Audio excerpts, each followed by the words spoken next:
new Supra's in with us today. What are you doing? Sean, is there anything in the wash bay or anything in the back? One thing I really like about getting JDM cars that normally owners get squash as their air freshener, so I get to smell that for free. It's like the official Japanese air freshener. All right, question, Haywood.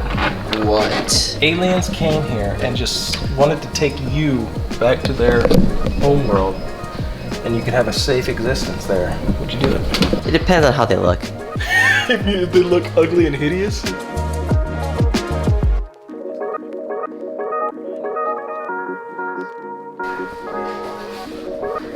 Would love to get more Supras in. Really like these cars. Here's one we did in Ceraluxe 20 on the sides and the back. PhotoSync 70 on the front windshield. So it's a nice little way to keep the interior nice and cool. Especially since it's so small, I'm sure it gets really stuffy inside quickly if you don't have good tint. So this should definitely help a lot.